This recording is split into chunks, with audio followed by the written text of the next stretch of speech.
ఏమంటే దీనికి 10 మిలియన్లు వచ్చాయి, 5 మిలియన్లు వచ్చాయి, ఇది కొన్నారా చేశారా, కొన్నారు నాకు తెలిసిందని అడిగి అనుకోండి. మొన్నడు మీ హ్యాండిల్లో అంటే మీరంటే మీరు కాదు, ఒక ప్రొడ్యూసర్ హ్యాండిల్లో ఉంటుంది ఏమని, మేము కొనలేదు దీనికి యాక్చువల్ యూస్ వచ్చాయని. సో ఇలాగ బ్యానర్లు ఇలా పెట్టే టైంలో మీడియాని అడగలేదని మీరు అనడం కరెక్ట్ కాదు అసలు. ఒక్క నిమిషం, మేము నిజంగా కరెక్ట్గా అడిగితే మీరు చెప్పలేరు. ఒక్క నిమిషం అండి మూర్తి గారు, గతం గతహ ఓకే, ఇప్పుడన్నా మార్చుకొని ముందుకెళ్దాం. Okay, very good. మీరు చేసిన ఇనిషియేట్ బాగుంది. ఒక మిస్టేక్ని మనం కరెక్ట్ చేసుకోవాలంటే దానివల్ల మై ఫీలింగ్, నా గట్ ఫీల్డ్ ఏంటంటే నేను చెప్పింది అండర్లైన్ చేసుకోండి. మనం ఇస్తున్న కాంటెంట్ ప్రేక్షకులకు రీచ్ అవుతుందా లేదా ఎప్పుడు తెలుస్తుంది. ఒరిజినల్గా వస్తున్న వ్యూస్ని బట్టి మనకు తెలుస్తుంది. అది నా ఫీలింగ్. పేరుకేమో అక్కడ 10 మిలియన్స్ ఉంటున్నాయి, మార్నింగ్ షో ఫుల్ అవ్వట్లేదు, వై అనేది నా క్వశ్చన్.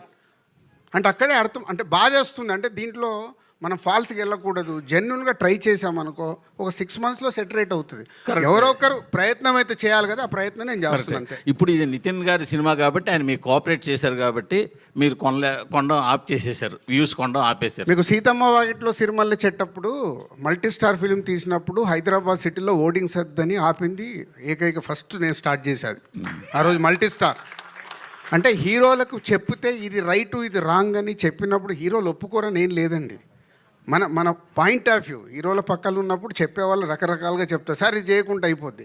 ఈరోజు అలా లేదుగో, వీళ్ళు ఉన్నారే వాళ్ళకు కాంటెంట్ నచ్చితేనే వాళ్ళు మార్నింగ్ షోకి వస్తున్నారు, వేరే దేనికి వాళ్ళు టెంప్ట్ అవ్వట్లేదు. సో మై రిక్వెస్ట్ ఇండస్ట్రీలో ఉన్న వాళ్ళకి కానీ మీకు కానీ నేను చెప్పేది అది, మన కాంటెంట్ని ప్రేక్షకుల దగ్గర రైట్గా తీసుకెళ్ళినప్పుడు అది ఎస్ నో మనకు అర్థమవుతుందనే నా సెన్స్. దీంట్లో వేరేది ఏం ఉద్దేశం కాదు. ఇప్పుడు మీరు అన్నారు కదా రెమ్యునరేషన్స్, మీ నెక్స్ట్ రాబోయే సినిమాలకు కూడా మీ హీరోలకు మీరంటే అట్లా చెప్తారా రెమ్యునరేషన్? ఎందుకంటే ఈ మధ్య ఒక ఆయన అన్నాడు ఫ్లాప్ హీరోకి 13 crores ఇచ్చారు, ఫ్లాప్ హీరోకి 13 crores ఇచ్చారు రెమ్యునరేషన్ పెంచి అని ఒక ప్రొడ్యూసర్. అంటే మీరేంటంటే హీరోల కోసం మీరు వెనకాల పడి రెమ్యునరేషన్ మీరే పెంచుతున్నారు ప్రొడ్యూసర్లే, సినిమా కాదు, ఫ్లాప్ అయినా హిట్ అయినా కూడా. ఇప్పుడేమో మీరు వీళ్ళు తీసుకోలేదు, ఈ వరడు వస్తే బాగుంటుంది అని అంటున్నారు. మీ రాబోయే సినిమాల్లో కూడా ఇలాంటిది కంటిన్యూ చేస్తే బాగుంటుందా అడుగుతారా మీరు? అంటే ఆ ధైర్యం ఉందా ప్రొడ్యూసర్కి, హీరోలను అడిగే ధైర్యం ఉందా? దిల్ రాజుకు ఉంది. సూపర్. నితిన్ దాని కంటిన్యూషనే ఈ ఓటీటీలు మీరు స్క్రీన్లో ఏగానే జనాలు ఫిక్స్ అయిపోతున్నారు. ఒక నిమిషం, దిల్ రాజుకి ఎందుకు ఉందని అంటున్నా అంటే నేను అందరి హీరోలతో పనిచేసా, అందరి హీరోలతో నేను మాట్లాడేటప్పుడు కూర్చోబెట్టుకుని ఎక్స్ప్లెయిన్ చేస్తాను, గుడ్డు బ్యాడు, తర్వాత వాళ్ళ డెసిషన్, ఇలా ఎలా ఉంది అలా ఎలా ఉంది అని.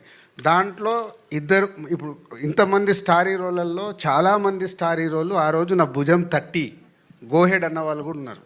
దానికి ఎగ్జాంపుల్ ఎన్టీఆర్ బృందావనం అప్పుడు, మిస్టర్ పర్ఫెక్ట్ అప్పుడు ప్రభాస్, సీతమ్మ వాకిట్లో సిరిమల్లె చెట్టప్పుడు మహేష్ బాబు, వకీల్ సాబ్ అప్పుడు పవన్ కళ్యాణ్ గారు, అందరు. అంటే వెన్ ప్రొడ్యూసర్ నిజంగా సినిమానే తీయాల కాదు, ఎకానమిక్స్ కూడా వాళ్ళతో కూర్చొని రియాలిటీగా ఎక్స్ప్లెయిన్ చేస్తే 100% రీచ్ అవుతుంది. చేసే ఓపికలు నిర్మాతల దగ్గర లేవు. వెళ్ళిపోయి ప్రాజెక్ట్ సెట్ చేసుకోవాలి, లేకుంటే అమ్మో నేను లేట్ అవుతే వెనక ప్రొడ్యూసర్ వెళ్ళిపోయి ఇస్తాడేమన్నా సగం టెన్షన్లో యాక్సెప్ట్ చేసుకొని వస్తారు. అది ప్రాబ్లం.